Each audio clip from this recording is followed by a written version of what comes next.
রেখে দাও বাবা, বাবা। শক্তি রূপে সে অন্ধকারের শেষে নতুন প্রহর দেখা আঁকো বিজয় টিকা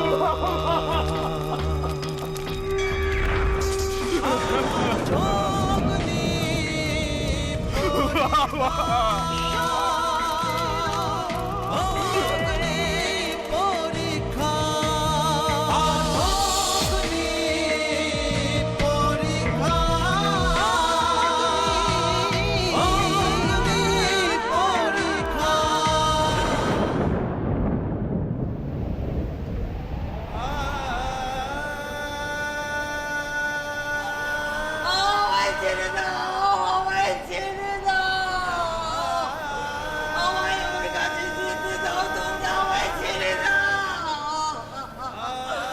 ও জয়ী, জয়ী, আমার এত বড় সর্বনাশ কেন হলো জয়ী? আমি কি হারালাম?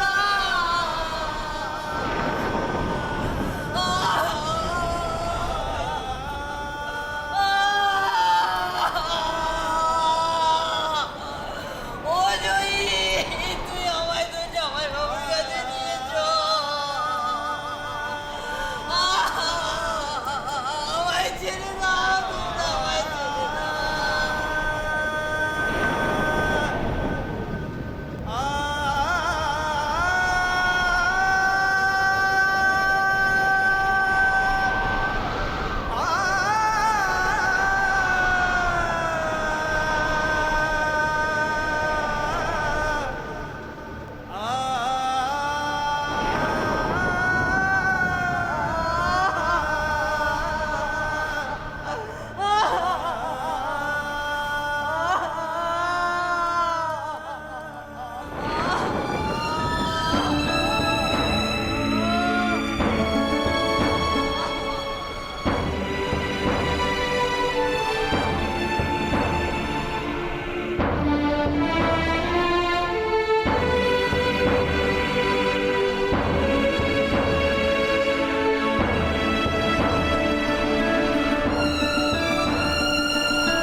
দাঁড়াও, আমি যাচ্ছি, তুমি বসো।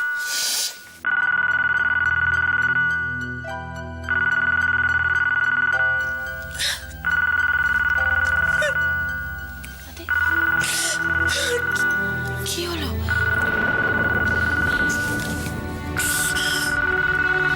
আমি দেখছি।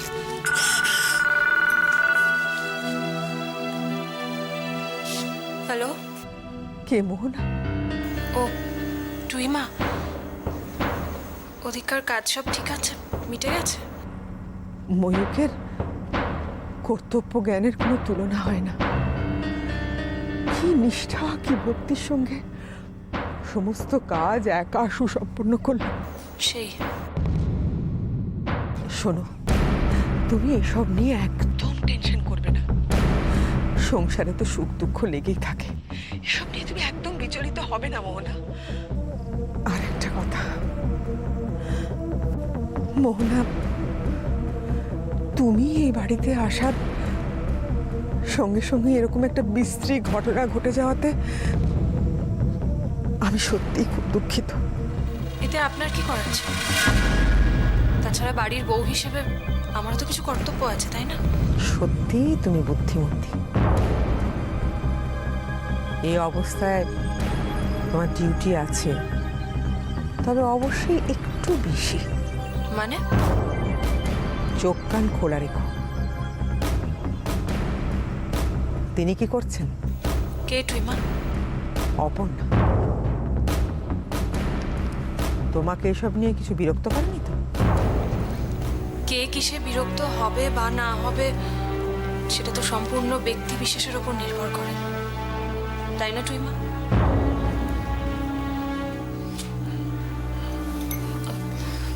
আরেকটা কথা, দাদাও তো ওখানে রয়েছে। দাদা ঠিক আছে তো? মানে দাদার যা মানসিক অবস্থা, একটু ওকে খেয়াল রাখলে ভালো হয় মনে হয়। তুমি নিজের খেয়াল রেখো, এখানে সব ঠিক আছে। ঠিক আছে, রাখছি। ঠিক আছে। মোহনা এত সহজে ভোলে না টুইমা। এসব চিড়ে ভেজানো কথায় মোহনাকে অন্তত গলানো যাবে না।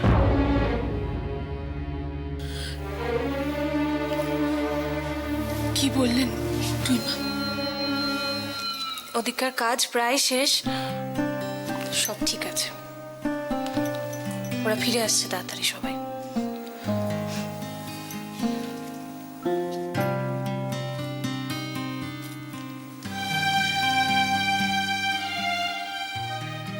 সব শেষ হয়ে গেল।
এই যে শুনছেন, উঠুন না।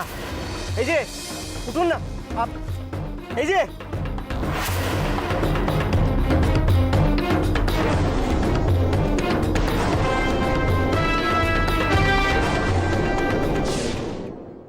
গৌতম। আমি গৌতম দা, আমি কৃষাণু। আমি কৃষাণু? আমি আরে কৃষাণু, কি হয়েছে তোমার? কি হয়েছে? হ্যাঁ কৃষাণু, শান্ত হও। আমি কোথায়? তুমি একটু রিল্যাক্স করো তো, একটু রিল্যাক্স করো। আস্তে আস্তে আস্তে। দেখো সারাদিনের ক্লান্তি তো, ঘুমিয়ে পড়েছিল, হয়তো দুঃস্বপ্ন দেখেছো। আমি বুঝতে পারছি, হঠাৎ এরকম একটা ঘটনা ঘটে গেল, মনটা খুব অশান্ত লাগছে, তাই তো? আমাকে যে ভাবতেই হবে সন্দীপদা, ভাগ্যকে মেনে নিজেকে আর আমি অন্ধকারে শোভা দিতে পারবো না, কখনো না।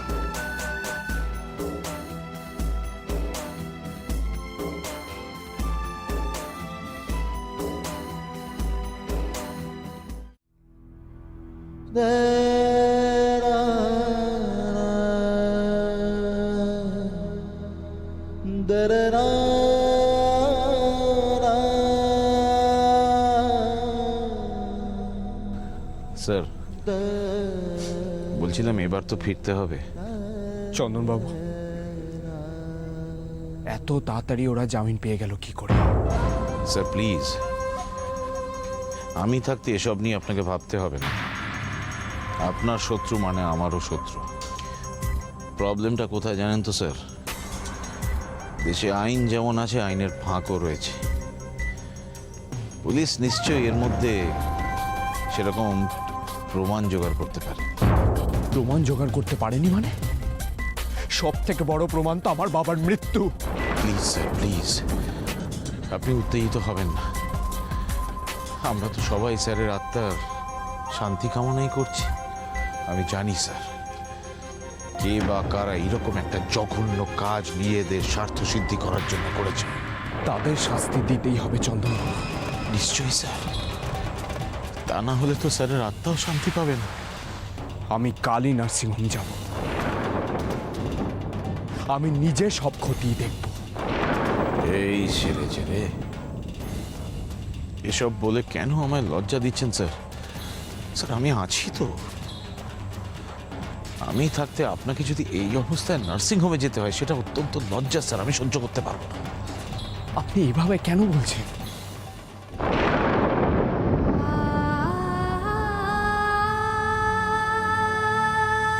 ময়ূক, হ্যাঁ মনি,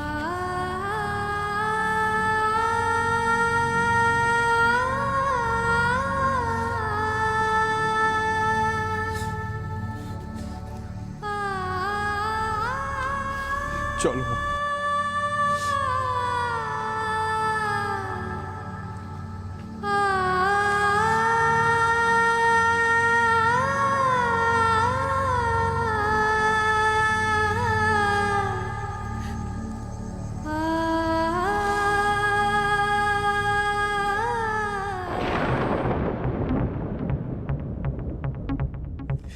আপনাকে না স্যার একেবারে সাষ্টাঙ্গে প্রণাম করতে ইচ্ছে করছে। প্রতিভক্তি চোরের লক্ষণ গজেনবাবু। সে তো আমরা চড়ে চড়ে মারতো তো ভাই স্যার, তবে আপনার কিন্তু এলেম আছে। সত্যি আপনি একেবারে নমস্য ব্যক্তি। ও বাজে কথা না বলে কাজের কথাটা বলুন। আপনার মতো বস পাওয়া সত্যি ভাগ্যের ব্যাপার স্যার। আমি তো একেবারে ধন্য হয়ে গেছি স্যার, ধন্য হয়ে গেছি। এই যেভাবে বলটা সুইং করিয়ে পকেটে পুরে নিলেন, ভাবা যায় না। আপনিও তো অভিনয় খুব একটা খারাপ শেখেননি। বাংলা সিরিয়ালে পার্ট না পেলেও ছবিতে হয়ে যাবে। কি সুন্দর নাকে শিকনি ঝেড়ে নাকি কান্না কাঁদলেন, বাবা। কি যে বলেন স্যার, কোথায় আপনি আর কোথায় আমি? যাকে কাজের কথায় ফিরে আসা যাক। মন দিয়ে শুনুন। ময়ূক স্যারের জন্য ইম্পর্টেন্ট ডকুমেন্টসগুলো জোগাড় করতে হবে, প্রমাণ তৈরি করতে হবে, ঠিক আছে? আফটার অল আমার বস বলে কথা। কিন্তু স্যার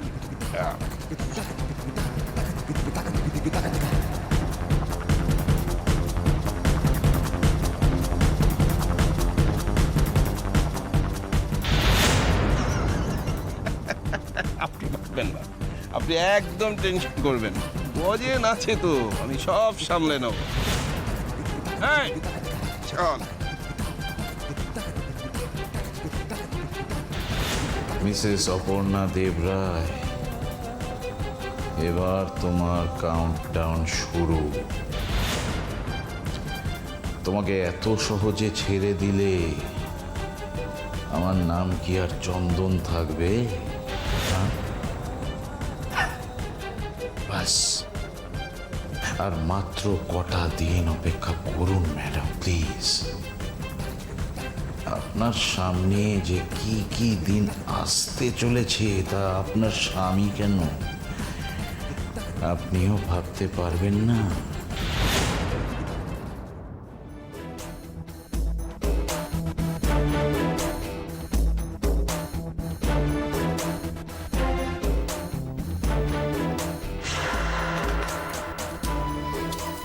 এই কি হলো ওখানে, বলো না। বর্দি ছিল, ওদের বাড়ির লোক তোমাদের দেখে কি বললো? দাদা মাথা গরম করেনি তো? আহারে নতুন বউটা, ওকে দেখ। তাই আমার আর ভালো লাগছে না, প্লিজ। সারা রাত জেগে এখন এসব প্রশ্নের উত্তর আমি দিতে পারছি না।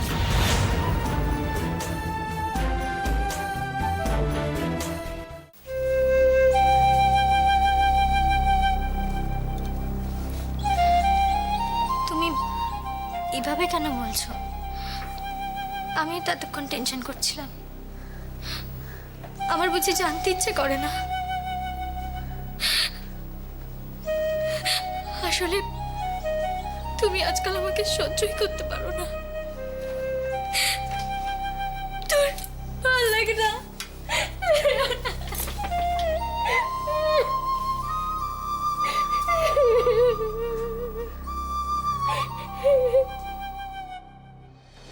আপনি যেই সময়টার কথা বলছেন সেই সময় একটা মহিলা ফোন করতে এসেছিলেন। আশ্চর্য, এ কি দেখলাম আমি? কেন দেখলাম? ভূতের ওই মহিলা কে?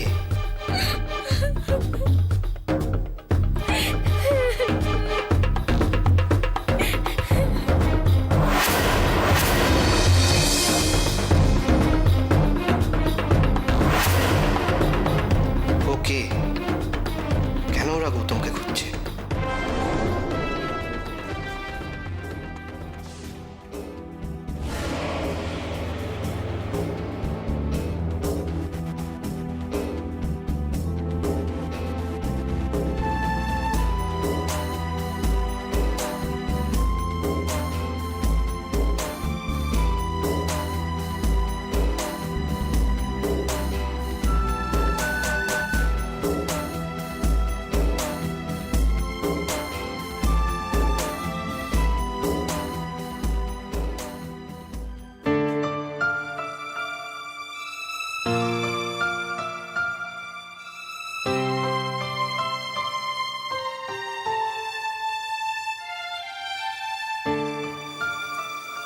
এসব কে করতে বলেছে তোমায়? বলেছে মানে ওই অপর্ণাদির সাথে